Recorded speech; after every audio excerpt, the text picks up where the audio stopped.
तो मूवी की शुरुआत में हमें एक फार्म हाउस दिखाया जाता है जहाँ रात का समय था और वहाँ एक चमत्कारी रोशनी दिखाई देती है। ये चमत्कारी रोशनी कोई और नहीं बल्कि एक हॉर्स की होती है। जब सुबह फार्म हाउस का ओनर जब अपने फार्म हाउस को देखता है कि उसके फार्म हाउस को किसी ने बर्बाद कर दिया है तो उसे बहुत गुस्सा आता है और उसी गुस्से के साथ वो अपने तीनों बेटों को बुलाता है और उन्हें फार्म हाउस की देखरेख के लिए बोलता है। और यहीं पर हम ओनर के तीसरे बेटे जॉन को देखते हैं। जॉन को सभी निकम्मा समझते थे और उसकी इसी अच्छाई का फायदा उठाते हुए उसके बड़े भाई उसे अकेले ही इस काम को करने के लिए कहते हैं। जॉन भी इस काम के लिए मान जाता है और पहरेदारी के लिए अकेला ही तैयार हो जाता है। अब जब जॉन वहाँ बैठा था तो उसे एक आवाज सुनाई देती है और जब वो पीछे मुड़कर देखता है तो उसके पीछे एक बहुत बड़ा व्हाइट रंग का घोड़ा था। जॉन को तो अपनी आंखों पर यकीन नहीं होता कि उसने इतना बड़ा घोड़ा देखा है। अब वो उस घोड़े को पकड़ने की कोशिश करता है। वो उस घोड़े को पकड़ने के लिए एक रस्सी की सहायता लेता है। अब जैसे वो रस्सी को घोड़े के गले में डालता है वो घोड़ा तेजी से भागने लगता है, मगर जॉन रस्सी को पकड़ लेता है जिससे वो भी घसीटते हुए वहां से जाने लगता है और घोड़ा भागते हुए एक दलदल में फंस जाता है। मगर जॉन को उस पर दया आ जाती है और उसे जैसे तैसे रस्सी की सहायता से बाहर निकाल लेता है।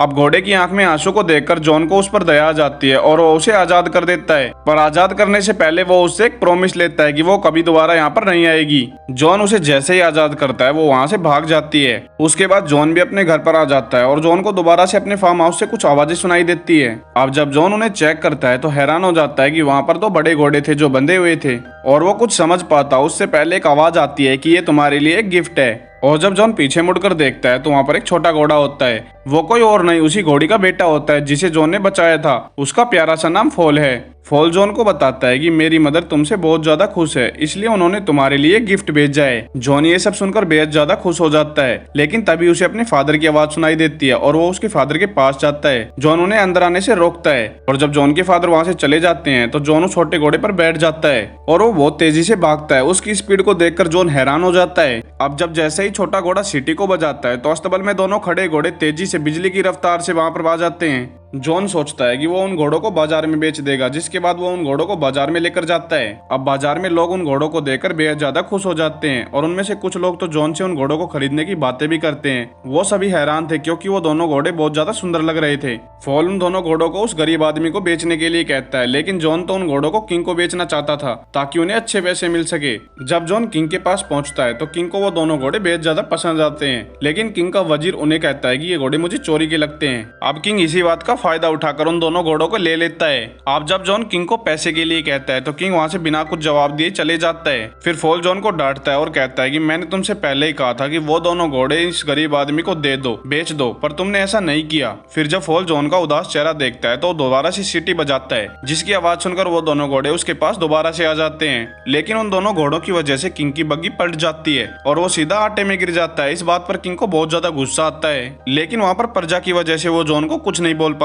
क्योंकि उसने घोड़े फ्री में लिए थे। फिर किंग जॉन को घोड़ों की कीमत लगाने के लिए कहता है, लेकिन जॉन उन घोड़ों की बहुत ज्यादा कीमत लगाता है। फिर किंग के लोग किंग से कहते हैं कि आप जॉन को अपने पास काम करने के लिए रख लीजिए, क्योंकि जब जॉन आपके पास रहेगा तो आप अपनी बेइज्जती का भी बदला ले सकते हो। जॉन भी किंग की बात मान लेता है और किंग के यहाँ पर काम करने लगता है। फिर किंग का असिस्टेंट किंग से कहता है कि क्यों ना हम जॉन से उस फायर बर्ड को ढूंढवाएं, क्योंकि उस बर्ड को लाना बेहद ज्यादा मुश्किल है और आप इसी बात का फायदा उठाकर आप उसे मौत की सजा दे सकते हो। किंग को असिस्टेंट का आइडिया बहुत अच्छा लगता है और वो जॉन को ये काम करने के लिए कहता है। जॉन भी मान जाता है और जब फॉल को इस बात का पता चलता है तो वो इस काम को करने से मना करता है, क्योंकि जो भी आज तक उस बर्ड की तलाश में गया है वो कभी जिंदा वापस नहीं आया। लेकिन जॉन ने चैलेंज एक्सेप्ट कर लिया था और वो पीछे नहीं हट सकता था और फॉल को भी उसकी मदद करने के लिए जाना पड़ा। फिर फॉल जॉन को एक दूर जंगल में लेकर जाता है और वहाँ पर एक खास तरह की नट दिखाता है और उन नट्स को दिखाकर वो कहता है कि ये उस फायर बर्ड के फेवरेट नट्स हैं, क्योंकि उन्हें खाने से वो बेहोश हो जाता है और यही मौका होगा कि हम उसे पकड़ सके। फिर वो उसे उस जगह पर लेकर जाता है जहाँ पर वो फायर बर्ड रहता है। वो छुपकर उस फायर बर्ड का इंतजार करते हैं। फिर फॉल उसे बताता है कि वो फायर बर्ड जमीन के अंदर रहता है। फिर जॉन वहाँ पर कुछ नट्स को डाल देता है और नट्स की खुशबू से वो फायर बर्ड वहाँ से बाहर आ जाता है और उन नट्स को बड़े मजे से खाने लगता है। और जब वो गहरी नींद में चला जाता है तो जॉन उसके पास जाता है, परंतु उसे होश आ जाता है और वो जॉन को पीछा करने लगता है और फॉल उसे बचाता है और इसी चक्कर में पूरे आइलैंड पर आग लग जाती है। वो फायर बर्ड जॉन और फॉल को पकड़ लेता है। अब जॉन के पास आखिरी नट बचा था, वो नट भी उस फायर बर्ड के सामने डाल देता है। जैसे वो फायर बर्ड उस नट को खाता है वो बेहोश हो जाता है और जब उस फायर बर्ड को सुबह होश आता है तो वो पाता है कि उसे जंजीरों से बांध दिया गया है और ये काम उन दोनों ने मिलकर किया था। पर फायरबर्ड के आंख से निकले आंसू जॉन को उस पर दया आ जाती है और वो उसे आजाद कर देता है और वो फायरबर्ड तेजी से आसमान में उड़ जाता है, पर जाते हुए वो जॉन को एक फायर पंख दे जाता है, जिससे कि वो बहुत ज्यादा खुश हो जाता है। पर फॉल उससे कहता है कि अब तुम्हारा किंग के सामने क्या होगा। क्योंकि तुमने फायरबर्ड को नहीं पकड़ा, और अगर तुमने ऐसा नहीं किया तो किंग तुम्हें मौत की सजा सुना देगा। पर वो कहता है कि इस फायरपंख से पता चल जाएगा कि हमने उसे पकड़ा था। जिसके बाद वो किंग के सामने जाता है और किंग उसकी कोई भी बात नहीं मानता और उसे मौत की सजा सुना देता है। अगले दिन किंग जैसे ही जॉन को मारने वाला था तभी आसमान में फायरबर्ड दिखाई देता है, जिससे साबित हो जाता है कि उसने फायरबर्ड को पकड़ा था और उसके पास जो पंख थी वो भी चमकने लगती है। और मजबूरी में किंग को उसे प्रमोशन देना पड़ा और किंग इस बात से बहुत ज्यादा नाराज था। फिर किंग का मंत्री उसे कहता है कि क्यों ना आप उसे बर्फीली राजकुमारी को लेकर आने के लिए कहें। अगर वो इसमें कामयाब होता है तो आपका ही फायदा है, क्योंकि अगर वो इसमें कामयाब होता है तो आप उस राजकुमारी से शादी कर लेना। अगर वो ऐसा नहीं कर पाता तो वो मर जाएगा, क्योंकि आप उसे फांसी की सजा सुना सकते हो। फिर वो जॉन को बुलाते हैं और जॉन इस काम को करने के लिए भी राजी हो जाता है। जिसके बाद वो फॉल की मदद से उस जगह पर पहुंच जाता है जहाँ पर वो राजकुमारी रहती थी। पर उस किले में जाने के लिए वहाँ पर एक बहुत मोटी बर्फ की चादर जमी हुई थी, लेकिन तभी वो फायरपंख आती है और एक झटके में उस चादर को तोड़ देती है, जिससे वहाँ पानी का सैलाब आता है और उस पानी के सैलाब में फॉल बहकर वहाँ से नीचे गिर जाता है और एक बर्फ के गोले के रूप में वो वहाँ नीचे लुढ़कते हुए चला जाता है। जॉन फिर जैसे ही अंदर जाता है तो वहाँ पर बहुत सारी राजकुमारियां सो रही थी, पर जॉन को नहीं पता था कि इनमें असली वाली राजकुमारी कौन सी थी। उनमें असली वाली राजकुमारी को ढूंढना बेहद ज्यादा मुश्किल था। तभी वो फायरपंख उस राजकुमारी पर जाकर गिरता है, जिससे जॉन समझ जाता है कि यही असली राजकुमारी है। फिर वो उस राजकुमारी की खूबसूरती को देखता ही रह जाता है। जॉन उस राजकुमारी से बताता है कि हमारे किंग तुमसे शादी करना चाहते हैं, इसलिए उन्होंने मुझे यहाँ पर तुम्हें लेने के लिए भेजा है। लेकिन वो राजकुमारी जॉन से कहती है कि अगर तुम्हारे किंग इतने ही बहादुर थे तो वो क्यों नहीं लेने आए मुझे यहाँ पर। और इतना बोलकर वो उस चट्टान से नीचे कूद जाती है। जॉन भी अपनी जान की परवाह किए बगैर चट्टान से नीचे कूद जाता है, लेकिन फॉल उन दोनों को बचा लेता है। फिर फॉल देखता है कि जॉन को उस राजकुमारी से प्यार हो गया है और वो जॉन को समझाता है कि तुम्हारे लिए ऐसा करना गुनाह है और ऐसा करने से तुम बहुत बड़ी मुसीबत में पड़ जाओगे। फिर अगले दिन वो तीनों किंग के सामने जाते हैं और जॉन इस बार भी बच जाता है। मजबूरन में किंग को उसे फिर से प्रमोशन देना पड़ता है। फिर जॉन राजकुमारी को किंग की हकीकत बताने जाता है, परंतु राजकुमारी को किंग के सैनिक जबरदस्ती पकड़कर ले जाते हैं, जहाँ पर किंग उसे कहता है कि मैं तुमसे शादी करना चाहता हूँ। लेकिन राजकुमारी उसके सामने एक शर्त रखती है कि तुमको मुझसे शादी करने के लिए मेरी दादी माँ की अंगूठी मेरे लिए लेकर आनी होगी, जो उस समुद्र में गिर गई थी।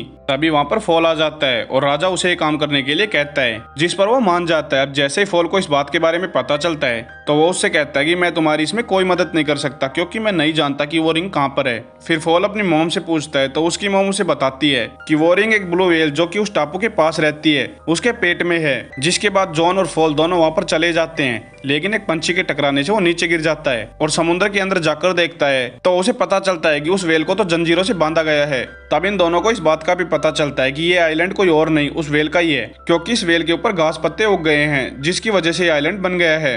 फिर वो दोनों उस व्हेल से पूछते हैं कि तुम्हारे साथ ऐसा किसने किया, तो वो व्हेल उन्हें बताती है कि मैंने बहुत सारी जहाजों को निकल लिया था, जिसकी वजह से कुछ लोगों ने मिलकर मेरे साथ ऐसा कर दिया।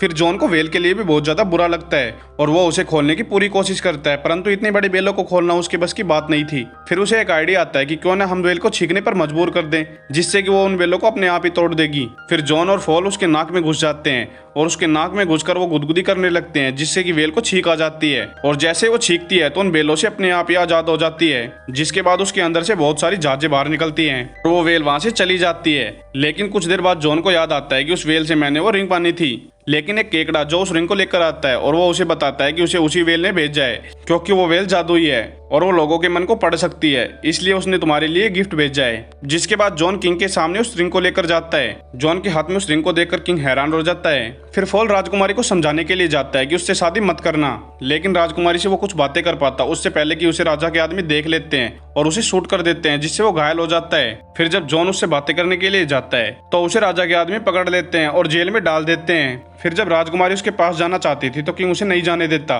फिर राजकुमारी फॉल के पास जाती है और उसे बताती है कि मैंने राजा से शादी करने के लिए 3 शर्त रखी हैं कि वो वापस से जवान हो जाएंगे अगर ये 3 कार्य करते हैं तो। पहला गर्म पानी में नहाना, दूसरा ठंडे पानी में नहाना और तीसरा गर्म दूध में स्नान करना। लेकिन मैं जानती हूँ कि ये काम करने के लिए वो जॉन को ही कहेंगे, इसलिए तुम ऐसा करना कि गर्म पानी में मैं अपनी रिंग को डाल दूंगी, जिससे कि जॉन बच जाएगा, और ठंडे पानी में वो फायरबर्ड अपने पंख को डाल देगा, जिससे कि जॉन फिर से बच जाएगा। और तीसरा जो गर्म उबलता हुआ दूध है उसमें उस सुनहरे फूल को लाकर डालना होगा, जो कि धरती के अंत में लगता है। लेकिन फॉल उससे कहता है कि उस पंख को लेकर आना तो बहुत ज्यादा मुश्किल है, लेकिन वो राजकुमारी उसे कहती है कि तुम्हारी रफ्तार के आगे वो कुछ भी नहीं है, तुम अभी निकलोगे तो तुम शायद लेकर आ जाओगे। फॉल जख्मी था, फिर भी उस पंख को लेने के लिए वो वहाँ से तेजी से भागकर चला जाता है। अगले दिन उन तीनों बकेट को लेकर आया जाता है। किंग जानता था कि अगर वो उसमें गया तो वो मर जाएगा, लेकिन वो दुनिया को दिखाना चाहता था कि वो बहुत बड़ा किंग है और वो बहुत ज्यादा रहमदिल है, इसलिए वो जॉन को एक दूसरा मौका देना चाहता है। अगर वो उन तीनों परीक्षाओं में पास हो जाता है तो वो उसे जिंदा छोड़ देगा। अब जब जैसे किंग जॉन को उस गर्म पानी के पतीले में धक्का देता है तो चुपके से वो राजकुमारी अपनी रिंग भी उसमें डाल देती है, जिससे कि जॉन बड़ी आसानी से बच जाता है और सेकंड बकेट में चला जाता है।